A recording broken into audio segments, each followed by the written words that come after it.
যুক্তি তর্ক সঙ্গে অর্কই আপনাদের স্বাগত। আপনাদের সঙ্গে আমি অর্কপ্রভ সরকার। দিদিমণি এবং রাজ্যের শাসক দল হুঙ্কার ছেড়েছিলেন এসআইআর করতে দেব না, আদালতেও গেছিল।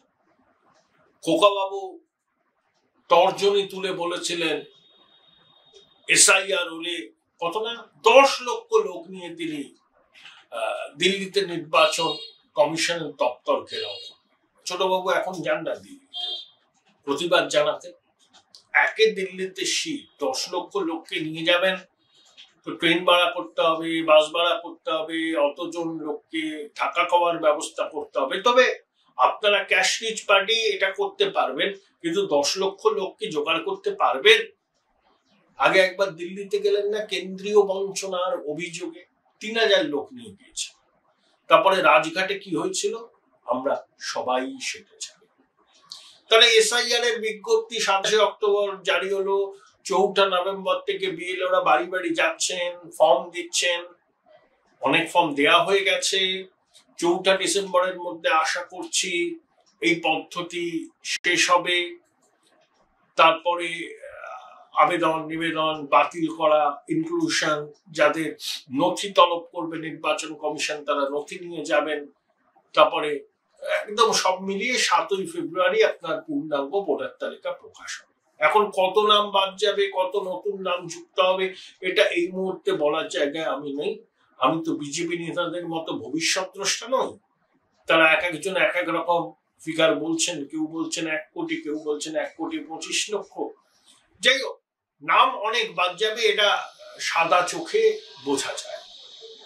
কারণ 2002-তে এসআইআর এর পর 2025 বছরে রাজ্যের জনসংখ্যা বেড়েছে 33%, ভোটার সংখ্যা বেড়েছে প্রায় 67%, এবং সীমানা লাগোয়া জেলাগুলোতে, মানে ভারত বাংলাদেশের সীমানা লাগোয়া জেলাগুলোর অনেক বিধানসভা কেন্দ্রে কোথাও 55%, কোথাও 60% ভোটার পেয়েছে। অস্বাভাবিক।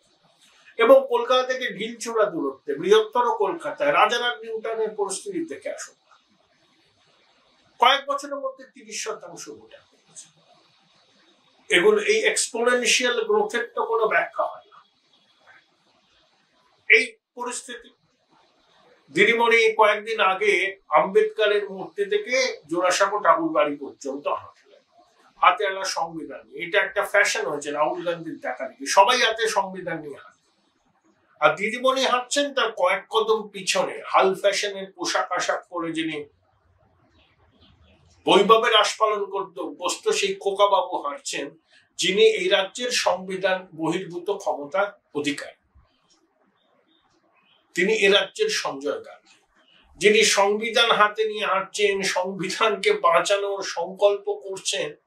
তার সঙ্গে যিনি হাঁটছেন তিনি সংবিধান বহির্ভূত ক্ষমতার অধিকারী বলে অনেকে বলে।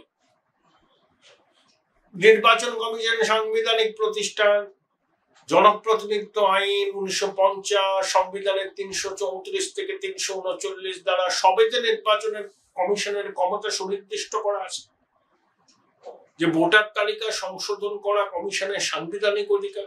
সুপ্রিম কোর্টও বলেছে সাংবিধানিক অধিকার আছে কমিশনের ভোটার তালিকা সংশোধন করার। আমরা অবাঞ্ছিত হস্তক্ষেপ করতে চাই না, কিন্তু তাও সাংবিধানিক প্রতিষ্ঠানের কাজকর্মকে বিরোধিতা করে সংবিধান হাতে নিয়ে হাঁটলেন, সংবিধান হাতে নিয়ে শপথ নেওয়া রাজ্যের মুখ্যমন্ত্রী।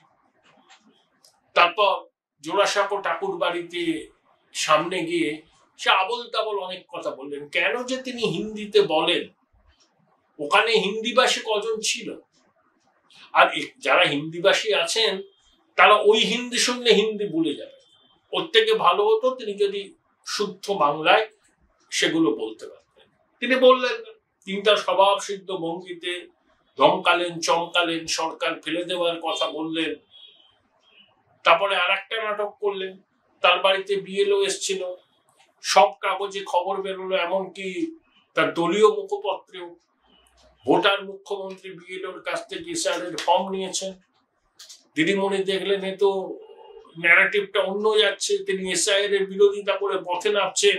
আবার তিনি হাত পেতে এসআইআর এর ফর্ম নিচ্ছেন, সঙ্গে সঙ্গে মুখ্যমন্ত্রী বললেন ভুল খবর, আমি নিইনি, আমার রেসিডেন্সিয়াল অফিসে বিএলও এসেছিলেন, তিনি সব দিয়ে গেছেন। যাই আতঙ্কটা কোথায় দেখো, সব রাজ্যে এসআইআর হচ্ছে, ডিএমকে সুপ্রিম কোর্টে গেছে, ঠিক আছে, কিন্তু বাধা তো দিচ্ছে না। আপনি তো সুপ্রিম কোর্টে লড়াই করেছেন, 11ই নভেম্বরের তো শুনানি আছে, কিন্তু এসআইআর এর কোনো বাধা প্রাপ্ত হবে না।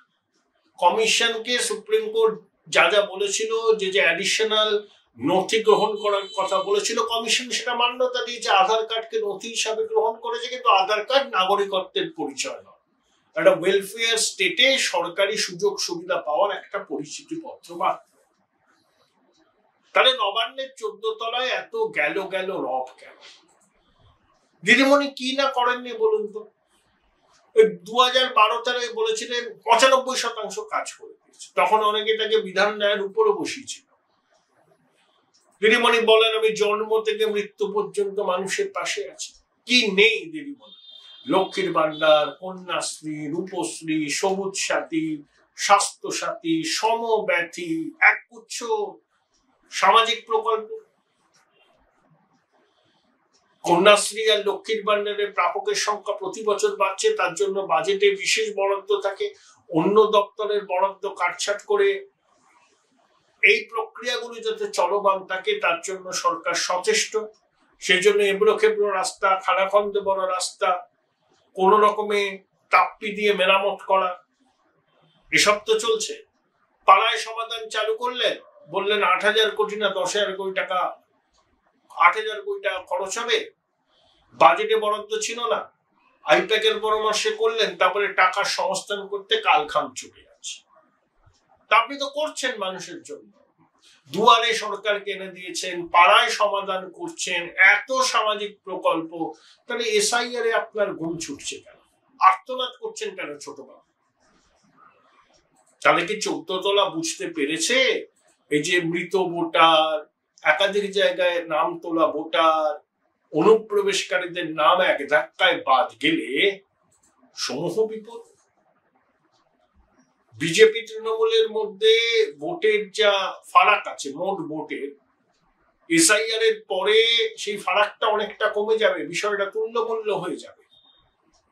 হিন্দু ভোটের মারাত্মক কনসলিডেশন হবে এবার, কোন জায়গায় সেটা 75%-এর উপরে যাবে। সেটাই কি আপনার চিন্তার কারণ? দেখুন, মৃত ভোটারদের নামে ভোট পড়ে যায়, এটা বিরোধীরা পায় না, এটা শাসকই পায়।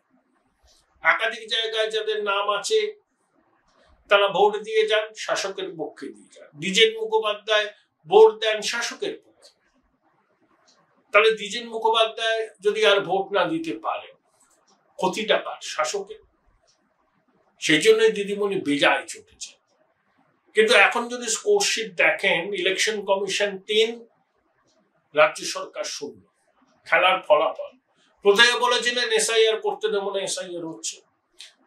তারপরে কমিশন 4 জন আধিকারিককে সাসপেন্ড এবং এফআইআর করতে বলেছিল, আপনি সাসপেন্ড করেছেন, এখন এফআইআর করেন, মানতে হলো, ঢোক গিলতে হলো। কমিশনের সিইওর বিরুদ্ধে অভিযোগ করেছিলেন তিনি নাকি বেড়ে খেলছেন, অনেক কিছু তার আস্তিনে আছে, তিনি ফাঁস করে দেবেন, কিছুই করতে পারেন। আপনার মুখ্য সচিব সিইওর কমপ্লায়েন্স রিপোর্টে স্বাক্ষর করেছে, এখনই 3-0 হেরে আছে। আর দিদিমণি এবার কিন্তু সম্পূর্ণ ওয়েবকাস্টিং হবে। ওই ভোট কেন্দ্রের মধ্যে সিসি ক্যামেরার মুখে সেলোটেপ বা কাগজ লাগিয়ে দিলেন, ক্যামেরাটা উল্টো দিকে ঘুরিয়ে রাখা হলো, এবার কিন্তু হবে না। বিহারে 100% ওয়েবকাস্টিং হয়েছে। সেন্ট্রাল ফোর্সের মোতায়েনও এবার অভিনবত্ব থাকবে।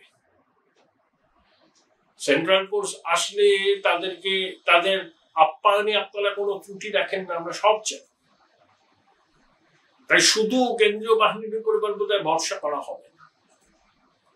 কুইক রেসপন্স টিমের গতিবিধি এবং মনিটর থাকবে।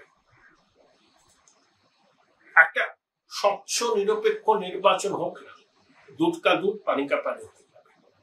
আপনি তো এটাকেই ভয় পাচ্ছেন। আপনি চান পঞ্চায়েতের মতো নির্বাচন হোক, ঠুটো জগন্নাথ নির্বাচন কমিশন, ঠিক যেমন ওই গোফালা লোকটা রাজীবা সিনহা, যাকে হাইকোর্ট বলেছিল যে election commission has failed to discharge his constitutional responsibility, তিনি নিজেকে কি সংবিধানের ঊর্ধ্বে, আইনের ঊর্ধ্বে ভাবছেন? রাজীবা সিনহার তাতেও চৈতন্যতা হয়নি, তিনি এতটাই অনুপ্রাণিত এবং গৃহপালিত। এই রাজ্য প্রশাসনের বিভিন্ন স্তরের অনুপ্রাণিত গৃহপালিত আমলারাই কিন্তু এসআইআর প্রক্রিয়ার সঙ্গে যুক্ত, তারাই আরো সব হয়েছে।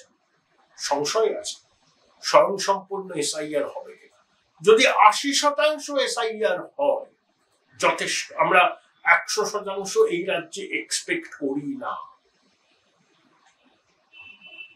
শাসক বলছে যে এনুমারেশন ফর্মে যে রিলেটিভ এর কথা বলা আছে, তা কমিশন বলে দিয়েছে বাবা, মা, দাদু, দিদা, ঠাকুরা, ঠাকুমা এরাই থাকবে, কোনো কাকা, মামা, খুড়তুতো ভাই, জ্যাঠতুতো ভাই থাকবে না।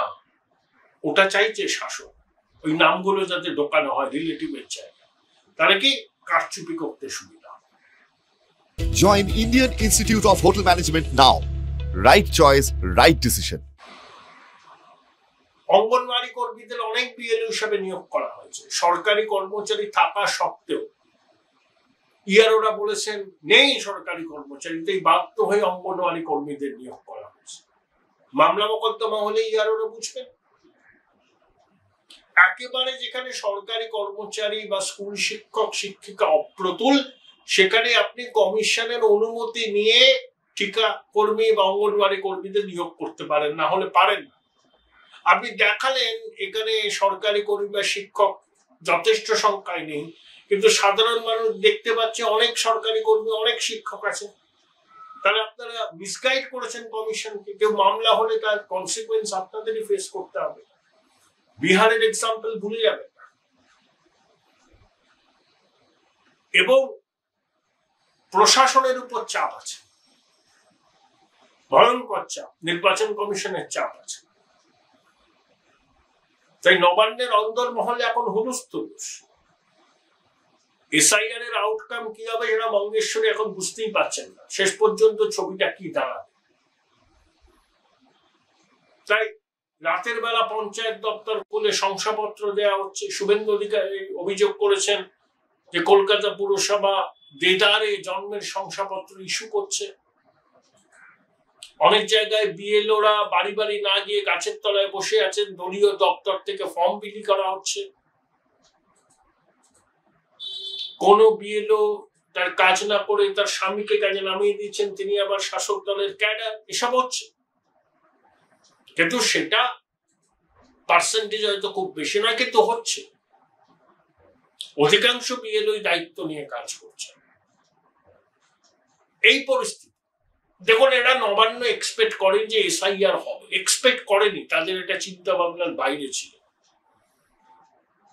তাদের অঙ্ক খুব পরিষ্কার ছিল যে হিন্দু ভোট কনসলিডেট হবে, আমি 100-র মধ্যে 95টা মুসলমান ভোট নেব, বেনিফিশিয়ারির একটা ভোট পাবো, আর বাম কংগ্রেস কিছু ভোট কাটবে, আমার তৃণমূল বিরোধী সিপিএমুল, আর এই যে ভুয়ো ভোটার, মৃত ভোটার, অনুপ্রবেশকারীদের নাম তালিকায় তুলেছে, তারা আমাকে দুহাত উপর করে ভোট দেবে, আমি ড্যাং ড্যাং করে জিতব।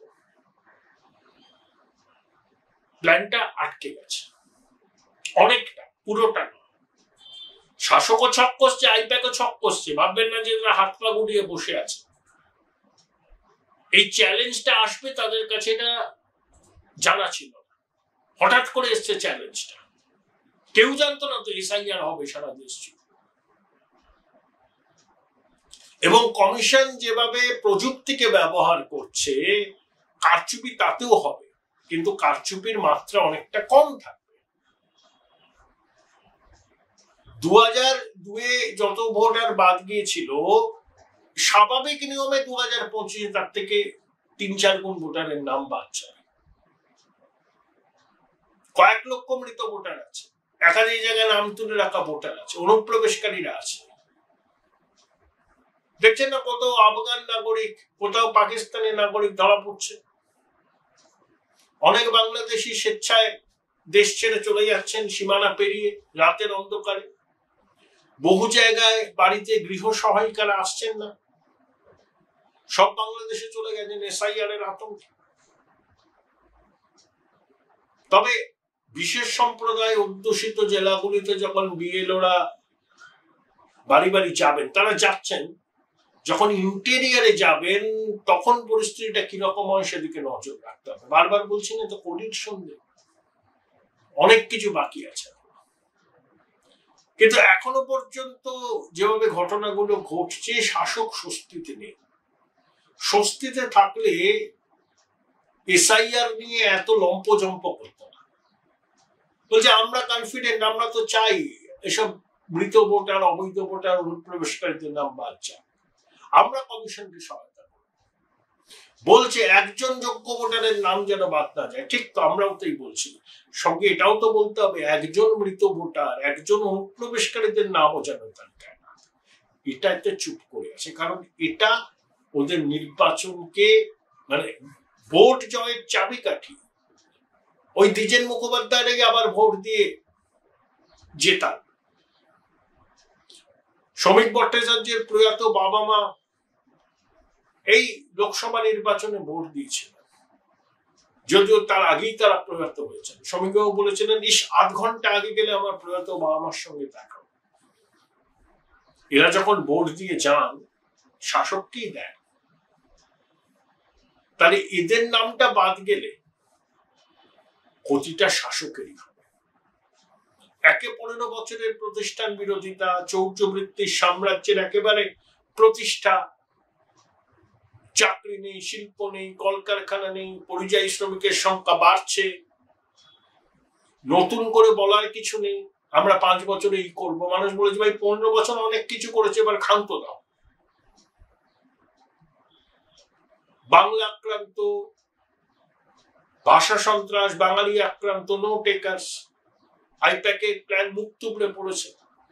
এখন যে কোনো অস্বাভাবিক মৃত্যুর সঙ্গে এসআইআর কে যুক্ত করে ন্যারেটিভ তৈরি করতে যাচ্ছে, সেটাও খাবে না।